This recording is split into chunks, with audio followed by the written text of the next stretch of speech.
Welcome to Split Screen. On today's episode, I'm going to review Stranded Deep. I'm going to review The Long Dark. And then after that, Owen here is going to take us over to the couch segment where we're going to talk about early access video games and what it means in gaming in general. Should be tons of fun. Stick around.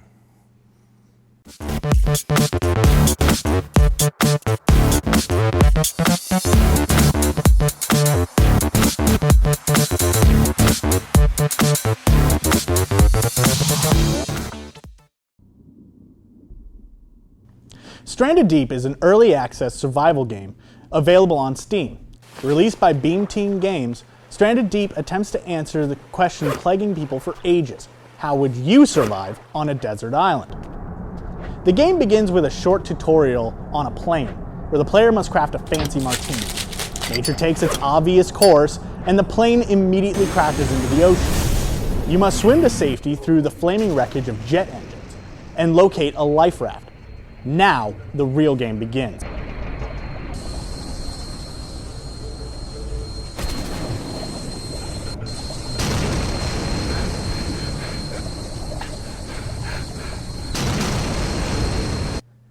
Stranded Deep uses a simple survival mechanics where the player must deal with environmental hazards, hunger, thirst, and even wild animals. You must scavenge for food on small islands, craft tools, and harvest materials to build crude shelters. For an early access title, Stranded Deep looks really pretty. The graphics are crisp and clean, and just look generally better than most early access indie titles. However, its early access nature means it has a ton of issues.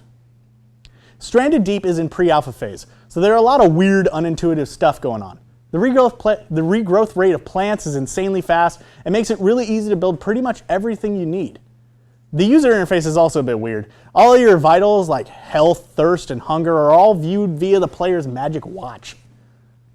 One of the biggest threats to your survival are sharks in the open ocean. They are way too easy to kill.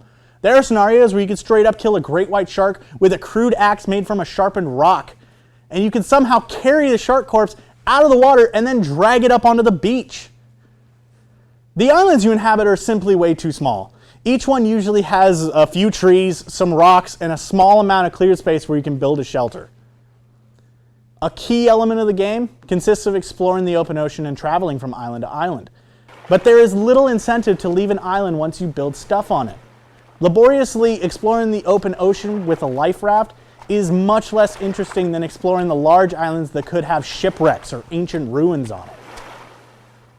The developers are promising a lot of features like co-op multiplayer, increased island size, biomes, and even a way of eventually being rescued so that you can actually complete the game. In its current state, it's pretty fun for a few hours and definitely playable without any serious game-breaking bugs, at least that I encountered. But I would wait to see where it goes before buying it. Unless you simply can't wait to release your inner Tom Hanks and just cry, Wilson! Oh, I'm sorry, Wilson! You can get Stranded Deep for $15 on Steam right now if, that's what you're into.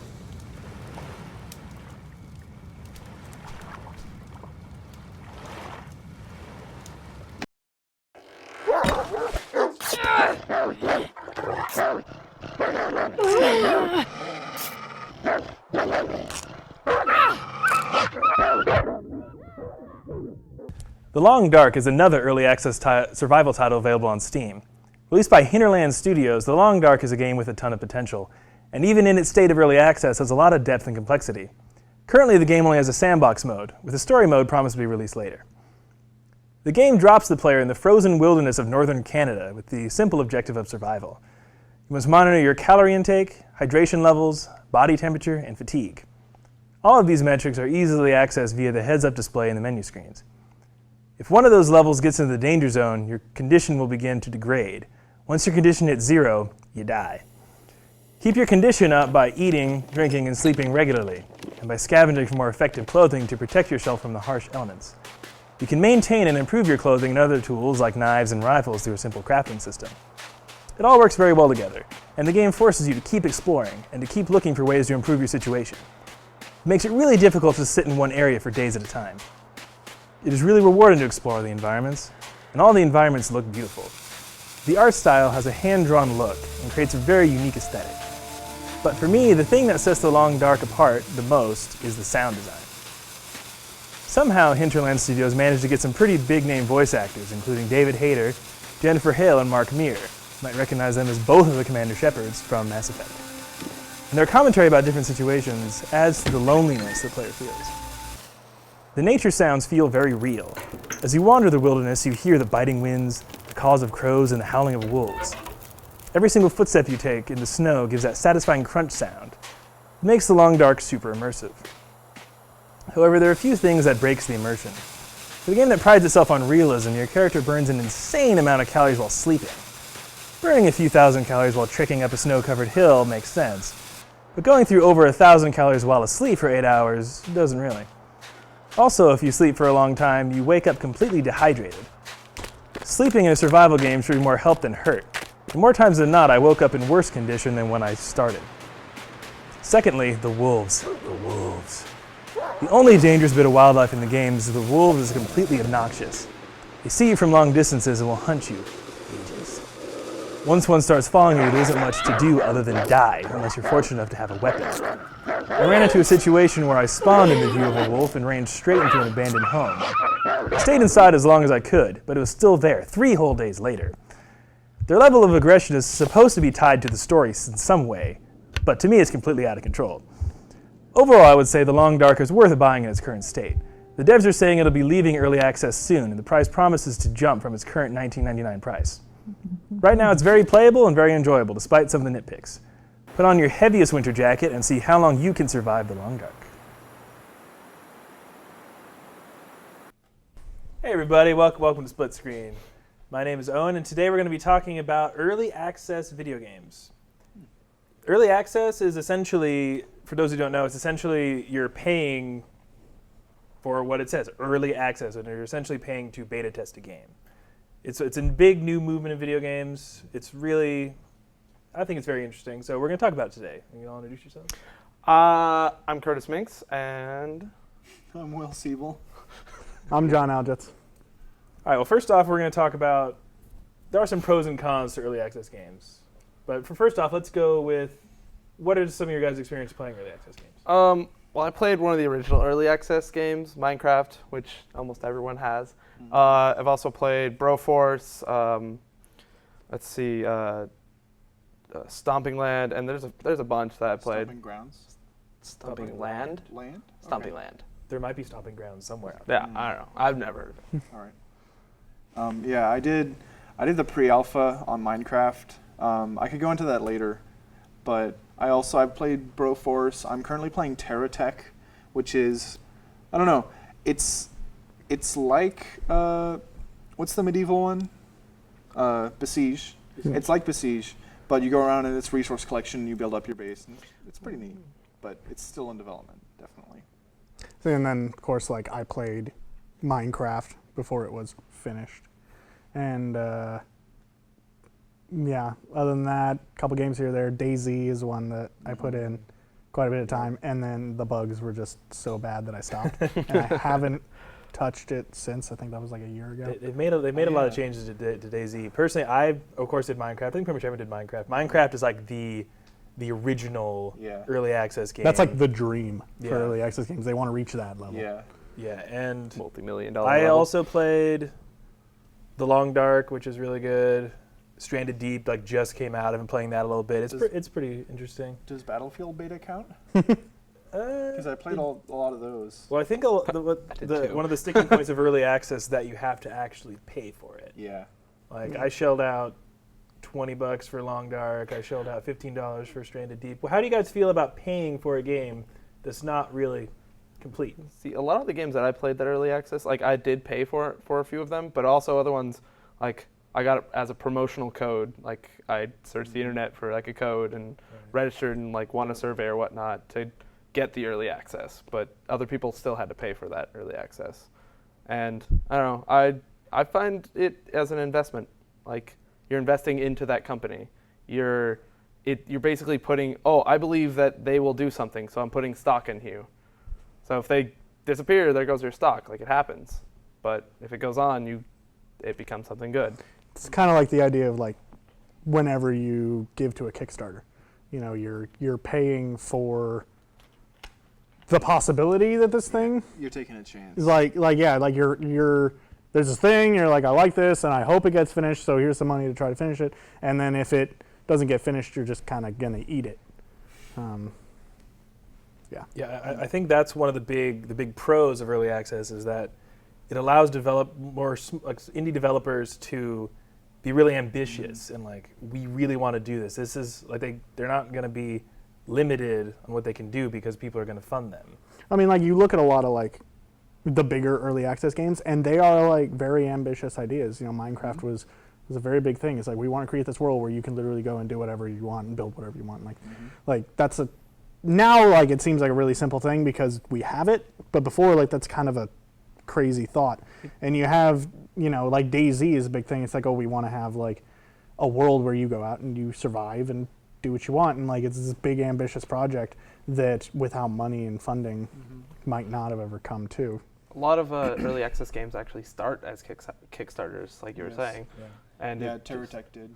And the only thing that's bad about that is like if they do back out like the whole stock thing, like it's your fault for investing in it and it just backs out, that's the risk. But a lot of people try to get their money back, like, and try to get refunds from Kickstarter themselves, and kind of goes into this little bad. Well, I mean, and Kickstarter has like its own like process for doing that and like internal policies with that.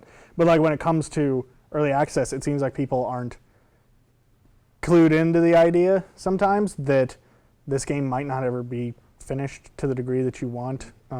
You'll see people buying like early access games for like presents for people, not knowing that they're buying a person, you know, a tenth of a game sometimes. Yeah, well, one of the big issues that I have found with early access games is that on like the Steam page, you'll see and the devs have all these crazy promises, like the game's going to do this, we're going to have this open world thing, it's going to be totally random seed, it's going to be procedurally generated, it's going to have all this amazing stuff.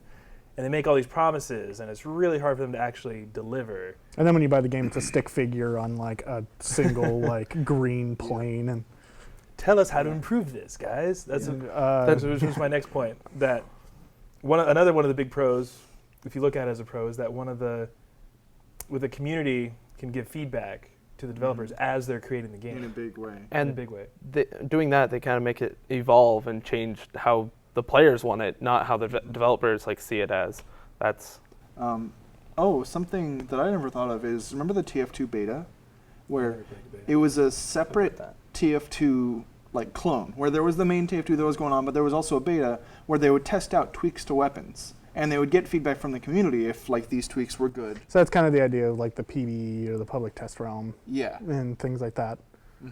So that's not really early access. That's kind of just. But it's, Well, I mean, it's that's- the same kind of like direct customer feedback yeah. of like, Yeah. we're using this, and you can see how your users.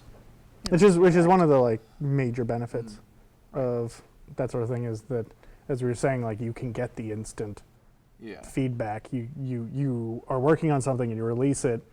You can be like, so here's this new thing, and then if people hate it, you can go, haha, just kidding, and then Yeah. like pull that out and rework it. I Well, think can that be a little bit dangerous though? Because I have a few early access titles. I've never really provided all that much feedback to the developers. I was going to mention that. Is that only the super vocal people are really gonna give feedback, and their opinion might not be the correct direction to go. That's also your duty as an early access player, is to give feedback. That's Really? Yeah. it's your job to give feedback like a beta tester would, because that's basically what you're doing Yeah. as an early access. You're buying in to be a beta tester, and you have to give feedback, find glitches. You have to email and talk to them, tell them what's wrong and where you can see it can get better. Well, I mean, at least in theory, that's what Yes. you're supposed to do. Theory. How many people actually do that? I It's do like I got into the Heroes of the Storm beta, and I was playing with a bunch of people who they bought like a bundle and got into it or whatever. But like, none of us are gonna say anything to Blizzard about it. Like, That just might be with a symptom of Blizzard being huge, and you're not gonna. True. I got into a board game alpha from unspecified company, and like it was a very direct thing. There were maybe 20 people in the program, and you printed it yourself, And so you had to go and take effort. And after every play session, you put up a log. And so it's very direct feedback directly to the creator. And it was a great experience. You know? It seems as though if you really want an early access game to succeed, you kind of have to have a different mindset. You need when to you give buy back. the game. Yeah, it kind of takes a special kind of consumer to do that. To do it effectively. Because somebody could just sign up for this thing, get it, and then be like, thanks, and then just peace out and never be heard from again. Doing that's kind of becoming a prosumer also. Like True. you're not just like sitting back and being a consumer. You're helping them edit and produce new things for the game. Well, talking about how players will sometimes buy something and peace out, what happens when the developers do that? You actually have an experience with Because that. that is one of the huge... Now is the time for you to go the into big that. cons of an early access game is that, like you said, it's an investment. You're giving them your money.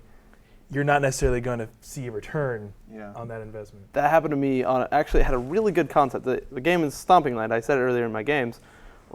So Stomping Land is basically a survival. It's like Rust that you just kind of have to survive, but you also can capture and battle with dinosaurs and ride them and fight other players on the island and everything. It was a really cool concept. Like Pokemon. Yeah, Pokemon with dinosaurs. Sure. And Rust and survival. It was really cool, but they just stopped development. And I saw this article that the lead model developer, just left the company because after 6 months of trying to email the main producer, nothing, no call, text, email, nothing back, and so he just like, I'm done with this game. So See ya. and it is just as one of the guys, I was actually a prosumer. I was like emailing like, oh, this needs to be fixed, oh, this could be added, and nothing, and it's just gone. Technically, it was off. You couldn't buy it on Steam anymore because this hiatus they were on, but you can buy it now. They just have made it available again. So I kind of have hope, but Get revived? I don't know. Are you going to allow your hopes to get up, though? No, Like- no. I wouldn't. I'll leave it in a small box and Tuck it away. tuck it away. So it's Back it's to my like closet. your dreams. Yes. You're just like, I'm going to put those Yeah. Any away. experiences like that? Not really. I've had more experiences with things in early access changing and me not liking it. Right. That's always a risk too. My big one was Minecraft. Like back in, I feel really hipstery about this because I kind of am, but back in pre-alpha, I played it and it was simple and I liked it. You had what you had, and I played through and made my stuff. I built my penis that reached the sky, and it was good. But and I stopped playing for a while, and I came back in the beta, and there was running, there was rain, and sea creatures, and wolves, and like farm. So what I'm hearing I was is that confused. Will hates reality. he doesn't like the real world. He just likes the blocks and the Well, Legos. You're not really thinking about Minecraft as reality. Yeah. Hey, I mean, But you get my hey, point. some people. yeah. I didn't do the creative mode. I did the survival stuff and the experience. I'm all for skill trees. I like those in games a lot. But it didn't feel like it belonged in Minecraft. In my view of Minecraft, it was probably warped, but that's how it was. And with TerraTech too, they had a developed little thing for their alpha, and then they went to beta, and it changed a lot. And I don't like it as much. So maybe when they come to full release, it'll change. But For better or we'll for go worse. back. How do you guys feel about a bigger developer using a Kickstarter or an early access as a means to create a game? Double Fine Productions, which is, they're not huge, but they're They're well They've- known. they're pretty they've well done known. a few They're games. recognized. Yeah, Yeah. and they did a Kickstarter for The Cave. And I don't know, you just think in your head, does Double Fine really need to do a Kickstarter? I mean, I think that's like, with them, that's kind of a way for them to change the way that they're producing games. Because like Tim Schafer is the sort of person, like, he doesn't really like publishers dealing with his games, like messing with his vision. He's very like, this is what I want to do and this is the way it goes. And with Psychonauts and with Brutal Legend, they kind of mucked it up a little bit. And they got like, the publishers got in there and kind of forced some things on him. And so like, he's like, you know what, well, I'm gonna go do this myself. It's kind of like Keiji Inafune did the same thing with Mighty Number 9. because I believe it's Capcom has Mega Man. Yeah. Yeah. That was successful though. Well, yeah, Mighty Number 9 is huge right now, but like Mega Man, Capcom was kind of like ignoring that, so he's like, okay, I'm gonna take the same basic idea of a dude who's a robot Jump and shoot, man. jumping and shooting, and I'm gonna do it on my own. Like, I don't know. I think it's just like it's an attempt to cut out the middleman, which the content producer in me is like, yeah, let's do that. But then the consumer in me is like, hold on, do you really need my money to do that? Because in theory, you're paying for if you're going to support a Kickstarter, you're paying for the game twice. Well, not always. Well, a lot of times, like if you give a certain amount, they like give you usually the game. amount it would take to buy the game, you get the game. Yeah, I think an important thing to consider though when you're backing early access is you need to be okay with paying for an unfinished game. You know, Which is a sticking point for a lot of people. Yeah, and a lot of people it's just like, oh, I'll wait till the full release, and if it ends up not being released, then no skin off their nose. But Never heard it off the nose, but okay.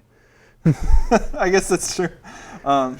But having an unfinished game to some people is cool. You know, they're getting in on the development and it's neat. But for some people, it's just like this doesn't fun. You know? Well, I mean, and those are the kind of people who, like, I think are the sort of people who will go out and buy something like the Master Chief Collection just to get into the beta of Halo 5. You know, Maybe. they're the kind of people who just want to sort of say that they were playing something. Yes, but you mentioned the Master Chief Collection, which is still rubbing people the wrong way because the multiplayer is still broken. Is it really? yes, Yeah, it's still broken. in parts. Does that count as an alpha?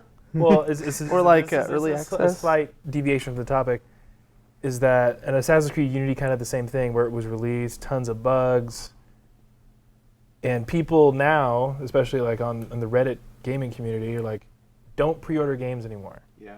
Because it's kind of pre-ordering games and supporting early access are kind of different, but similar in a way. Well, I mean, you're studios paying are treating it You're like the paying same for a product that you don't have yet.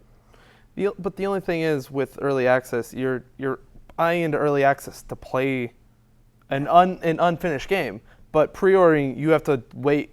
They have a copy reserved to you at the store on release day. Yeah, and the idea of pre-ordering That's the is only that difference. the idea is that the game should be complete when you. Yeah. Yeah.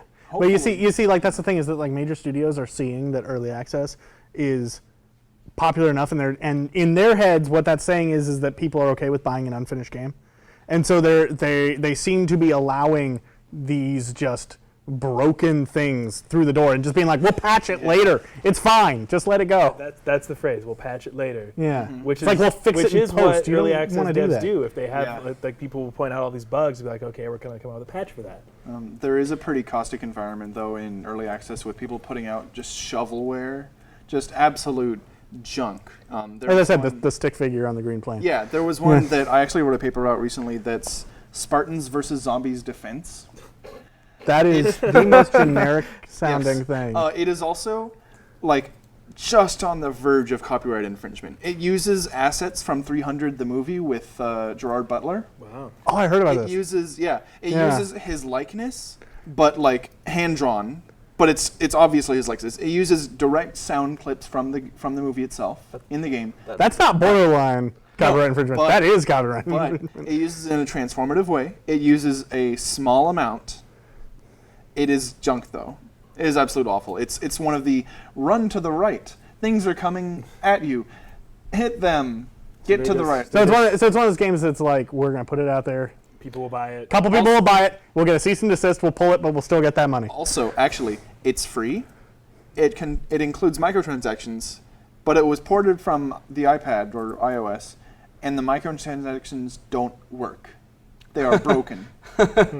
That's kind of So their whole business model. No money is getting out of there. that sucks. So Talking about like so the bad. That just having, sounds fantastic. We'll fix it in a patch. I kind of miss back in the day, like before the internet, where they could just patch a game, where they had to release a fully developed game. Yeah. And if it Or had a an bug, expansion then pack.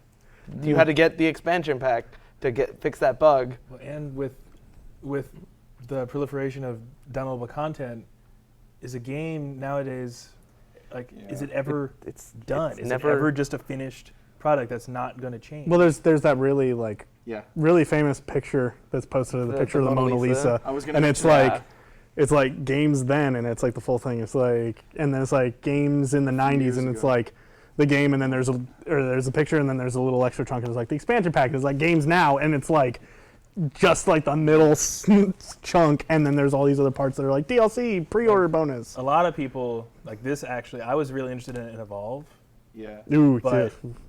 the second I heard about its crazy amount of day one DLC. not Yeah, buying it. that put a really sour taste in my mouth. And as they're soon as I just said gonna that. they're just Yeah. gonna keep releasing better it than over it and over seems. again. But will that game ever be just? That Will it ever just be the game? I watched an expose on it yesterday from Total Biscuit, and you get everything with the game. Day one DLC is all cosmetic. There is no functional day one DLC. It's weapon skins, it's monster skins, it's human skins, but in the future there will be DLC that is, I think, there will be DLC that is functional. I read somewhere that there was going to be like a downloadable monster that was day one, but I might be wrong. Yeah. might be a monster skin. Could be. A Yeah. skin. See, here's the thing: is that I have no problem with day one DLC if it is very obviously an extra. You know, you look at Alien Isolation, which that game came out, and day one it had 2 single-player add-ons that were like one of them was like a pre-order bonus, but then it eventually later became acceptable, and then one of them was for like collector's edition sort of thing. But the game itself felt complete, and that extra stuff was just extra fun stuff. I think to do. to me the worst example was Mass Effect 3 with the Javik DLC with the. Oh built-in guy. yeah. Yeah, Because have you played through it without that? there's a big hole, and There's a big hole. But you're like, I feel like there's supposed to be something happening right now, but there really isn't. well, I hate DLC in general. I'm okay with it when it's I used just- right. It can be good, you know. I like feel like we've gotten cosmetic a only. little off Yeah. topic. Yeah. so I think we should just wrap this up by going around and saying, just in general, are you a fan of early access? Do you hope it keeps evolving or not? I like early access because, like I said earlier, the fact that you're basically paying into like a stock, which does help small developers, and indie games are thriving right now because of it. So I like it. I think you need to be careful. I think there are bad ones, there are good ones, there are great ones, but overall you're paying for an unfinished product, and there's very little guaranteed that you will end up with a finished product at the end, you know? With pre-orders, like, you're guaranteed to get that $60 game at the end, but you know, there's nothing until then. With early access, you'll have build, but you may never reach that full AAA or, you know, Yeah. indie And product. and you may not like it when it's Yes, done. it may be a Yeah. completely different game, like with Minecraft for me. You know, Okay. it feels completely different. I love your Minecraft. See, They're rabbits. for me, like for it. it's a good and a bad. Like as a consumer, I tend to just avoid them. Like if I see early access, It's I'm a just risk. like, I put it on my wish list on Steam, and I'm like, I'll watch it. If it updates to a point where I'm like, I feel like that's acceptable, I'll buy it. As like someone who does development on the side and who like fancies himself a little indie developer, I love it because I mean it is a good way to get your stuff out there and get feedback. Very good exposure. Yeah. So Myself, I like it for the most part. I agree with you, Will, that you just need to be really careful with what you buy. Yeah. Do your research. Read about it. Steam they usually have good reviews for those, and don't just buy them willy-nilly. Like if there's a concept that you really, really like and you think you'll really be into, Yeah. then maybe go for it and be active in Yes. the development. Contribute. Because that you have to be in a different mindset for an early access game. The only thing is, I did that exact thing. But you still got your heart broken. It still fell. It's still a risk every time. Anything's a risk. Yep. But I don't know. I think overall it's an interesting development, and I'd say it's positive overall. we'll see where it goes in the coming years. Yeah. Yeah. All right. This has been the couch on split screen. We'll see y'all next time. Bye. Bye. Yeah.